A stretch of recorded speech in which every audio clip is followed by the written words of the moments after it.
Hello and welcome to the Eye, your English news bulletin. I'm Esther. These are the headlines. In the recent row over the use of CHAKSAN motifs on designer Ritika Mittal's saris for Mora 2021, the CWWS has confirmed of the violation of agreement between them and questioned Mittal of what other proof Mittal is asking for.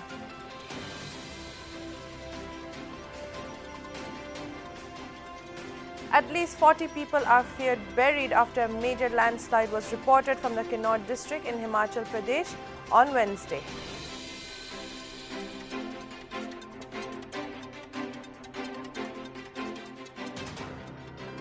At least 242 children tested positive for COVID-19 in 5 days in Bengaluru, as Karnataka reported 1,338 new cases and 31 deaths on Tuesday, according to the government data, bringing back focus on the earlier prediction that the third wave could affect children.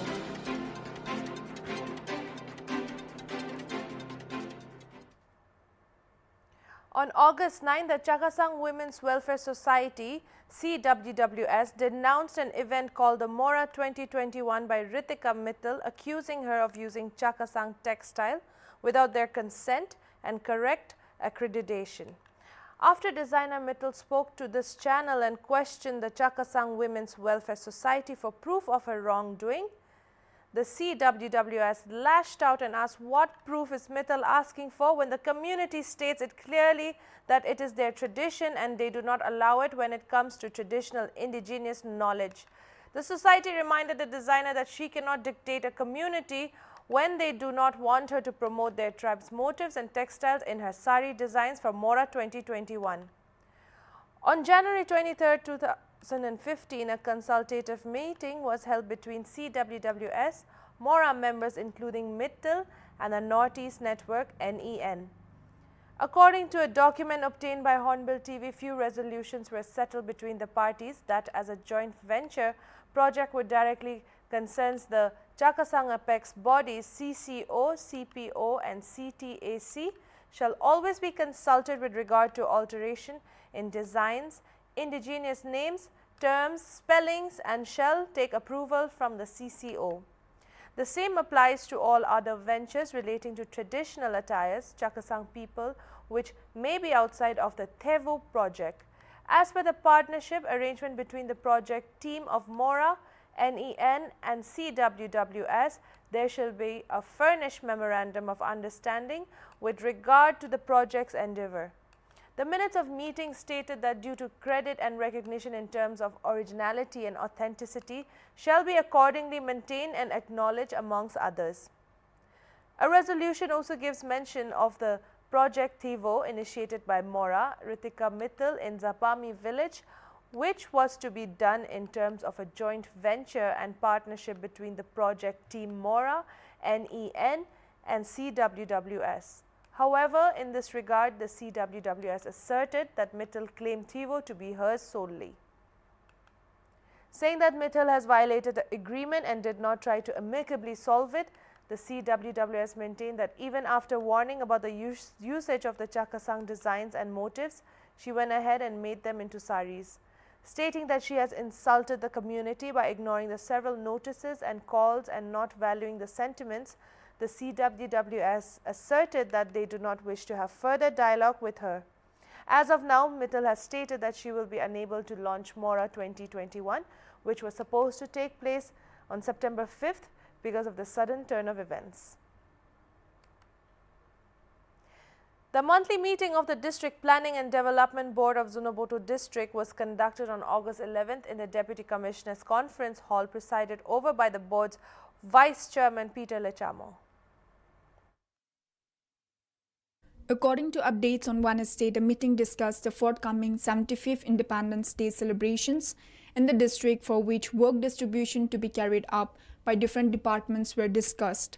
In another agenda, the Deputy Chief Medical Officer of ZOMBOTO, Dr. Akaho Sema, gave a detailed report about the current COVID-19 situation in the district. He said active COVID cases in ZOMBOTO stand at 61, out of which 8 are mild symptomatic while the rest are asymptomatic. No COVID-19 related death has been reported for almost a month, the board was told, updates said. SEMA informed that the department has intensified sample testing by installing 35 testing facilities across the district, and that under the aegis of the DTF, the authorities carried out intensive random sampling testing. Out of a total of 3,999 samples that were tested in the past 9 days, 57 samples turned out positive, marking 1.4%, which meant the district was relatively within a safe zone, it was informed. He said that the team aims to put 10,000 samples for testing in the coming 20 days.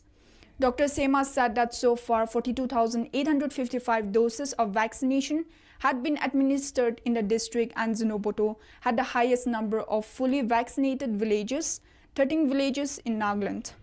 The total number of active members in our district at present stands at 61. And out of 61, 8 are mildly symptomatic, the rest are all asymptomatic. And that is the reason why none of the patients are admitted in their COVID hospital at present. And we are very fortunate to announce that no death has been reported. COVID death has been reported for almost a month now. And out of these 61 COVID positive patients, only 21 patients are within the ZOMBOTO center. The rest 41 patients are scattered over various subdivisions in the district. The Lok Sabha on Tuesday passed a constitution amendment bill to restore the state's power to make their own OBC lists. In Lok Sabha, with 385 members voting in support and no opposition to it, the opposition parties decided to cooperate with the government in passing the bill and suspend the protests in the House. It was moved by Social Justice and Empowerment Minister Virendra Kumar, who termed it as historic legislation that 671 castes in the country would benefit from it. Kumar said that the bill will restore the state's rights to prepare their own list of OBCs so that various communities can be given social and economic justice.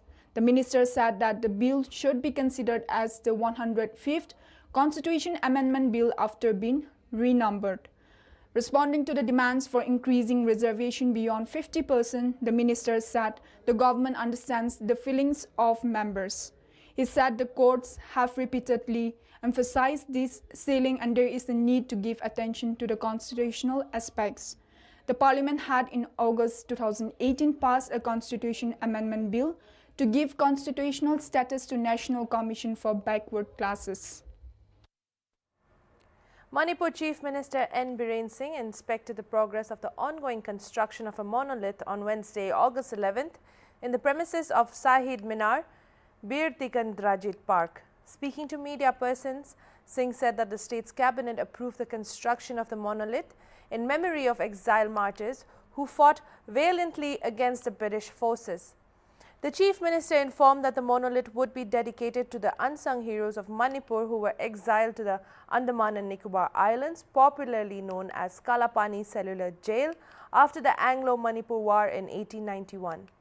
The names of the martyrs would be engraved on the monolith, he added. Later, the Chief Minister inspected the ongoing construction of the Civil Secretariat at Mantri Pukri and Lawan Pokpa Cricket Stadium. The Census 2021 exercise, when carried out, will enumerate only those SCs and STs that were notified through the constitutional orders of 1950, Minister of State for Home Affairs Nityanand Rai informed Parliament on Tuesday. Written reply to a question in the Lok Sabha on whether the government is planning to undertake a caste census along with the general decennial census 2021, Rai said that in census, the castes and tribes which are specifically notified as scheduled castes and scheduled tribes, as per the Constitution Scheduled Castes Order 1950 and the Constitution Scheduled Tribes Order 1950 as amended from time to time, are enumerated. The Socio-Economic and Caste Census 2011 was conducted by the Ministry of Rural Development and the then Ministry of Housing and Urban Poverty Alleviation in Rural and Urban Areas, respectively, and the SECC 2011 data, excluding the caste data, have been finalized and published by MORD and HUPA, he added. The minister also said that there is no proposal to release the caste data at this stage. The Office of the Registrar General India had provided logistics and technical support in conducting the SECC 2011, he said.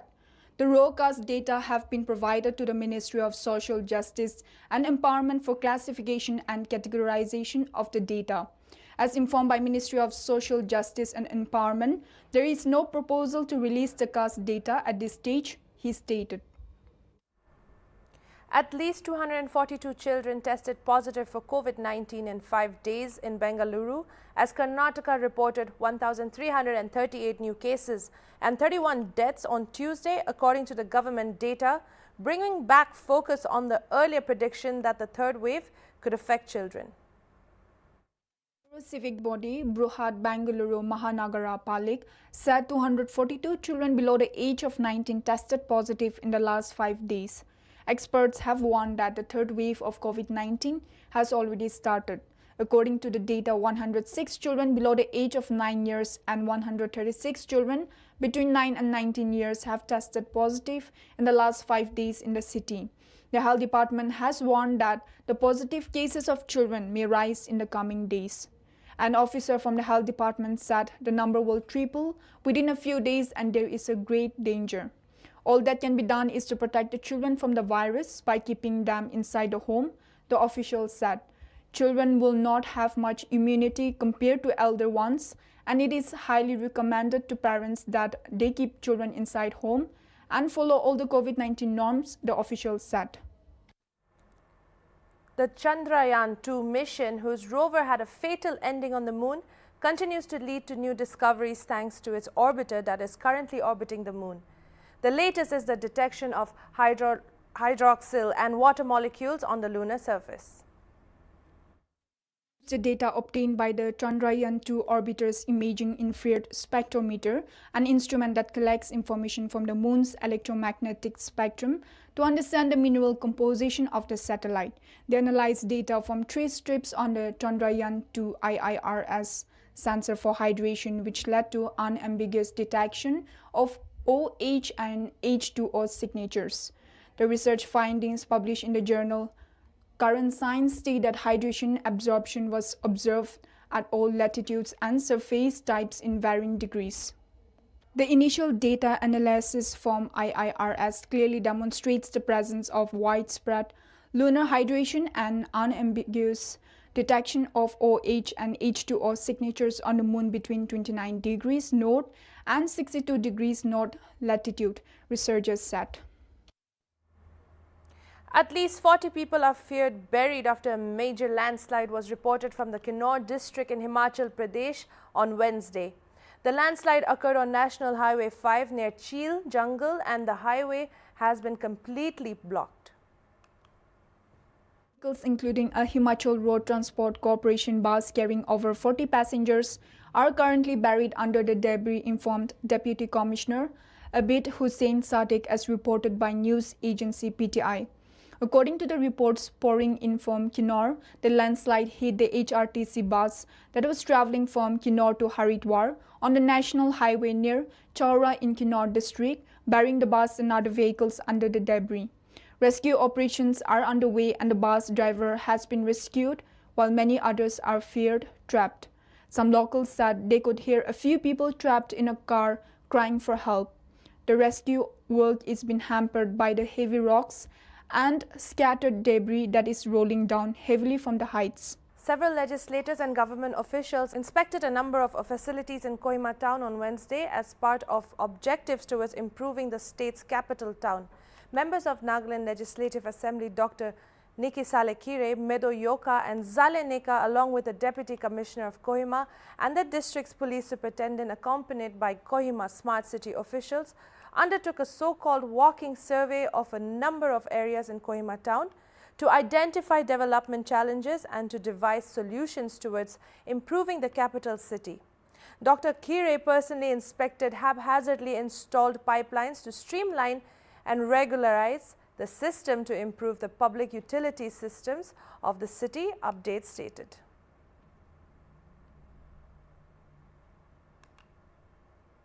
India has successfully tested the Defence Research and Development Organization (DRDO) developed indigenous technology cruise missile off the coast of Odisha's Balasore district. The missile flew for around 150 km with an indigenous cruise engine. More tests would be conducted in near future, the sources added.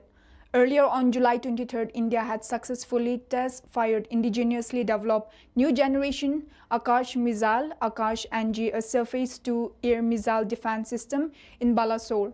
It was the second test firing of the 30 km strike range air defense missile systems in 2 days. Instagram has announced a set of new features to help protect people from abuse on the app. The company has added the ability to limit comments and DM requests during spikes of increased attention. It will also now issue stronger warnings when people try to post potentially offensive comments. The app has now added a new hidden words feature. Read on to know more about the new Instagram features. Users will now see a limits feature which will automatically hide comments and DM requests from people who don't follow you or who only recently followed you. The feature is available to everyone on Instagram. To enable it, just go to your privacy settings. The app already offers a feature called Hidden Words, which allows you to automatically filter offensive words, phrases, and emojis into a hidden folder that you never have to open if you don't want to. It also filters DM requests that could be spammy or low quality. However, this feature was only available in a few countries, so Instagram is now planning to release it to everyone globally by the end of this month. The Facebook-owned company has also expanded the list of potentially offensive words, hashtags, and emojis that automatically filter out of comments and will continue updating it frequently. Andhra Pradesh informed the centre that some patients on ventilator support died while undergoing treatment for COVID-19 because of low oxygen pressure, a source told News 18 on Wednesday. This is the first time that a state has accepted deaths due to O2 shortages. Had recently sought from states and union territories data on deaths in connection with oxygen shortage during the second wave of COVID-19 earlier this year. News agency PTI quoted its sources as saying that 13 states and UTs including Arunachal Pradesh, Assam, Odisha, Uttarakhand, Jammu and Kashmir, Ladakh, Jharkhand, Himachal Pradesh and Punjab have responded. They said only Punjab has reported 4 suspected deaths due to oxygen shortage. Responding to a question on whether a large number of COVID-19 patients died on roads and hospitals due to acute shortage of oxygen in the second wave, Minister of State for Health Bharatiya Praveen Pawar on July 20 in a written reply in Rajya Sabha had said that health is a state subject. Detailed guidelines for reporting of deaths have been issued by the Union Health Ministry to all states and UTs, Pawar said. Accordingly, all states and UTs report cases and deaths to the Union Health Ministry on a regular basis, Pawar said. However, no deaths due to lack of oxygen has been specifically reported by states and UTs, Pawar had said. That's all for the eye. I'm Esther. Keep watching Hornbill TV.